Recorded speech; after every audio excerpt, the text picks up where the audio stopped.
is just fantastic.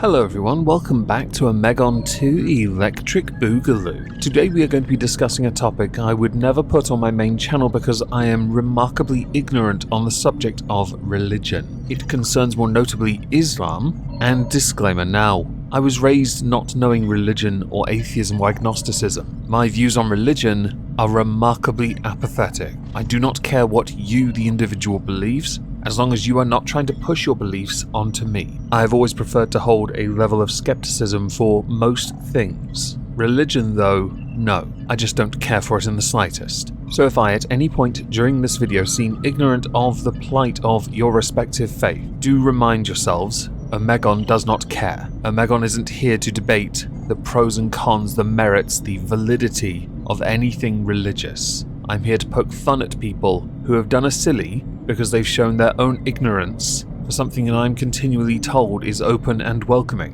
which is obviously a massive contradiction. It is up there with political figures constantly reaffirming that a certain religion is the religion of peace. If you have to keep saying that over and over and over and over again, chances are you're chatting utter bollocks. I haven't seen many religions that can actually say they are that. Now insert the one pedantic prick who's going to say, "Oh, but this religion..." Thank you so much. Insert earlier apathetic comment and apply here. Most of my knowledge when it comes to religion comes from the YouTube channel Logicked, a creator that I thoroughly enjoy and have done for a very long time, and I highly recommend you all check him out. So why is it today on this channel and not the main channel that we are going to talk about Islam? Well, it's because of a movie called The Lady of Heaven. According to Wikipedia, the purpose of this movie concerns an Iraqi child in the middle of a war-torn country, so that could be any of the Middle Eastern countries, okay?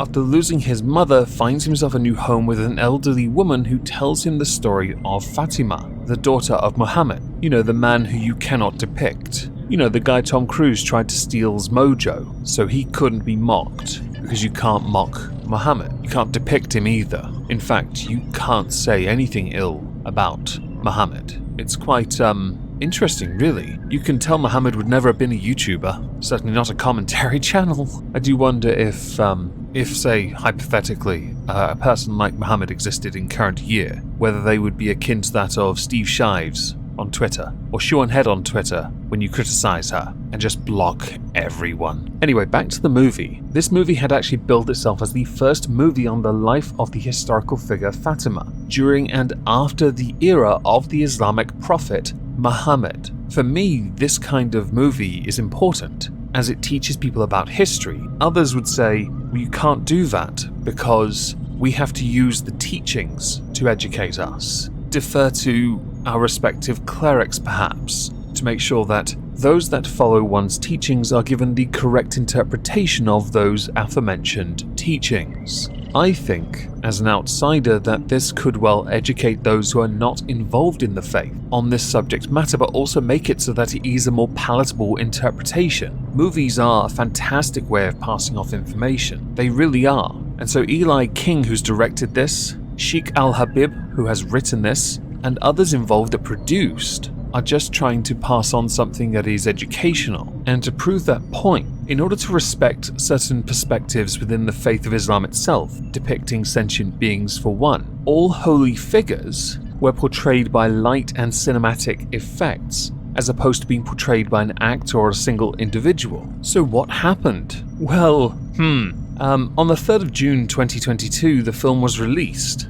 and this was delayed by a number of years owing to coronavirus. Cineworld in the United Kingdom were meant to be screening this movie. Well, more than 120,000 people signed a petition for the film to be pulled from UK cinemas. I wonder why. More than 100 people protested outside the cinema in Bolton. In an email to cinema reported by Bolton News, the Bolton Council of Mosques chairman Asif Patel said the film was underpinned with a sectarian ideology and misrepresents orthodox historical narratives and disrespects the most esteemed individuals of Islamic history. Some of that language is intentionally nebulous, isn't it? Other places, like Five Pillars, shared pictures of Twitter of what it said showed 200 Muslims protesting against the film outside a Birmingham branch of the cinema, which there's a fair few people there, mostly men, I wonder why. There were protests in Sheffield, There were protests where there was a larger number of Muslim representation in those respective cities. Cineworld, as a response, pulled the movie, which I find quite amusing, really, especially when you then get to the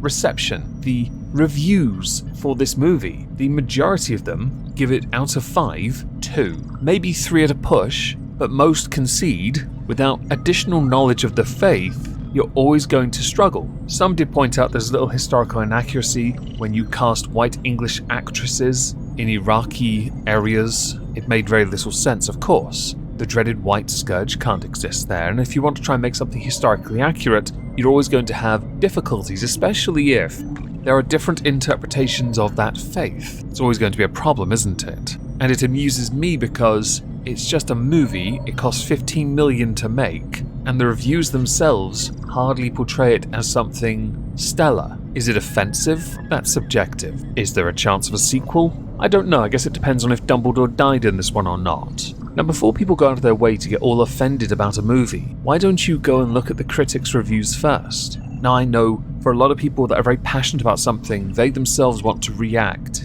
and instantly pounce on it. My advice to you is always going to be the same. While many of us don't respect reviews anymore, it doesn't hurt to gauge a response. Simply turning up without having seen the product speaks volumes about you. It really does. You the individual, not you the faith. Islam gets enough of a bad rap from people who are far too reactive in this country anyway. But remember everyone, peaceful.